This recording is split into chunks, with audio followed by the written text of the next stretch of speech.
Parmi les premières productions Marvel, il y a eu une tentative d'univers connecté durant les années 70, et l'une des premiers super-héros à en faire partie était l'Homme Araignée. Avec un résultat plutôt mitigé. En 1977, la chaîne américaine CBS lance une série autour de Spider-Man, ou plutôt, elle décide de tourner un pilote et d'attendre de voir comment il est reçu avant de financer les épisodes suivants. Le résultat est un téléfilm sobrement intitulé Spider-Man, qui connaîtra une sortie au cinéma en France sous le titre L'Homme Araignée. L'histoire reprend un canevas connu, Peter Parker, Nicolas Hammond, photographe pour le Daily Bugle, est mordu par une araignée radioactive et se découvre des super-pouvoirs. Il va devenir le super-héros Spider-Man, et combattre un certain gourou, qui hypnotise ses victimes afin qu'elles se suicident. Il peut arrêter ce jeu de massacre si la ville de New York lui offre 50 millions de dollars.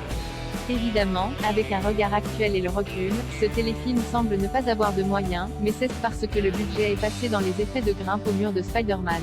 Grâce à cela, les cascades sont efficaces, mais les décors peinent à convaincre ou à donner une identité visuelle au long métrage, qui fait ce qu'il peut avec ce qu'il a. On note aussi une implication totale des seconds rôles, qui jouent avec sérieux des dialogues qui tiennent globalement la route.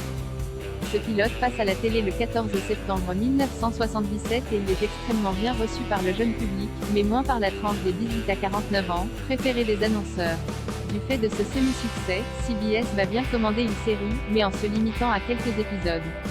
La série commence donc le 5 avril 1978 avec 5 épisodes jusqu'au 3 mai. Jonah Jameson n'est pas aussi antipathique que dans les comics et, pour le passage en série, David White, qu'il interprétait dans le téléfilm, doit laisser sa place à Robert F. Simon, vétéran de la télé et lui aussi un ancien de Ma sorcière bien-aimée.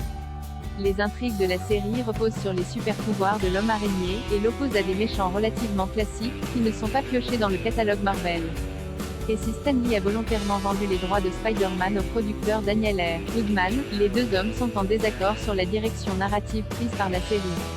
La saison 2 doit commencer à l'automne 1978, et le producteur Lionel Ziegel, l'homme qui valait 3 milliards, arrive pour rendre le show plus adapté au public adulte. Une romance est ajoutée avec l'introduction du personnage de Julie Master, Hélène Brie, et les intrigues ne parlent plus de plutonium mais de trafic de drogue et d'espionnage. Autre changement, la diffusion est complètement explosée. Après 2 épisodes en septembre 78, les 6 autres passent le 25 novembre, E03, le 30 décembre, E04, les 7 et 21 février 1979, E05 et 06, et le 6 juillet, E07 et 08. À noter que des épisodes de la série Spider-Man seront remontés afin de devenir des longs métrages de cinéma pour le marché international. Il s'agit de la riposte de l'Homme Araignée, S01 E02 et 03, 1978, puis Spider-Man défie le dragon, S02 E07 et 08, 1979. Après cela, CBS annule la série car elle ne souhaitait pas devenir la chaîne des super-héros.